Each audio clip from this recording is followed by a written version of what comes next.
Hey folks, so I'm going to go ahead and finish up our 1920s lecture here. So we're going to go ahead and take a look at the Lost Generation. So this refers to a group of expatriate writers. Expatriate means that they left the country, specifically America. Um, and it was led by a writer named Gertrude Stein. Hang on, let me change from yellow. I know some of you guys have a hard time saying yellow. So they were disillusioned after the war, specifically with American culture. They wanted to leave America. And they moved to Paris, and they all influenced each other as they developed modernism. So modernism was this new form of literature that they formed that was basically looking at themes of fragmentation, alienation, feeling isolated, feeling a lack of a sense of identity, things like that. It was much more cynical than previous literary movements. And so F. Scott Fitzgerald, Ernest Hemingway, and these other writers were very critical of American culture and city life. So they did not have a positive view of American culture and city life. I'm not going to pause. If you guys need more time to write down a slide, you can go back and you can pause the video. All right, so the Harlem Renaissance. This refers to a group of Black writers, poets, and musicians who were living in Harlem, which is a neighborhood in New York City.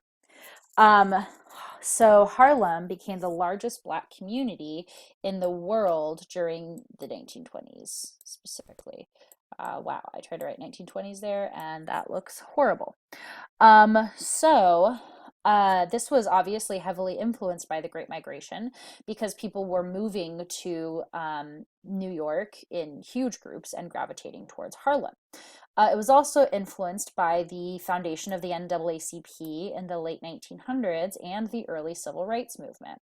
So poets and writers like Langston Hughes, Zora Neale Hurston, and Claude McKay showed or represented the Black American experience. So writers are starting to talk about their experiences as Black Americans and to show that through their art and writing. And that's all happening in the Harlem Renaissance. Okay. So this is a poem by Langston Hughes that we'll go ahead and take a look at. And we're going to think a little bit as we read about how this shows the Black American experience. So, she, in the dark, found light, brighter than many ever see. She, within herself, found loveliness through the soul's own mastery. And now the world receives from her dower the message of the strength of inner power. So Langston Hughes here is talking about maybe an African American woman. And so obviously here, dark could have multiple meanings. It could refer to her skin tone as well as, a metaphorical dark period. And so then light there, brighter than many ever see. He could be saying that, she has an intense or bright spirit, unlike any other. She finds her strength within herself because of her soul's own mastery. So because she, um, learns to love and care about herself. And it says that now the world gets from her this message of strength, of getting power from the inside. So he's talking here definitely about, the experience of being a Black woman, although Langston Hughes himself was not a Black woman, but of being a Black woman and finding power from yourself, even though at the time, Black women were not considered to be attractive. They certainly didn't have social power. So that is what he is writing about here. Um, Jazz obviously was heavily influenced by the Harlem Renaissance as well, because it was heavily influenced by Black musical traditions and musical traditions that came from West Africa, where Black slaves had been taken. So jazz was actually pretty controversial because it was very untraditional.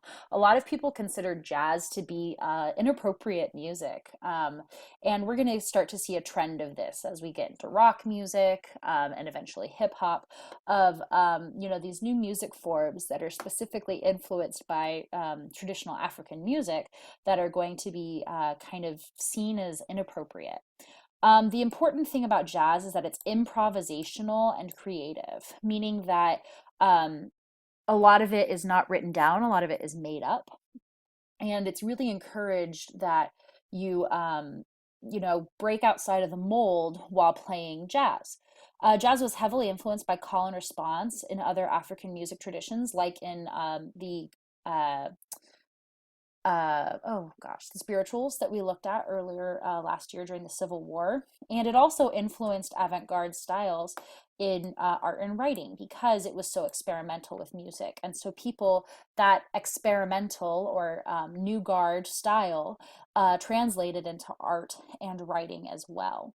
And of course, jazz was also a largely Black musical tradition, and most of the prominent jazz artists in the 20s and onward were Black artists: Louis Armstrong, Duke Ellington, Billie Holiday, Ella Fitzgerald, these people. So if you want to watch that video, it is a recording of the Fantasia segment showing Rhapsody in Blue. But once you're done with this, go ahead and move on to the PowerPoint How to Analyze Poetry, where we're going to talk about one of those Harlem Renaissance poets, Langston Hughes.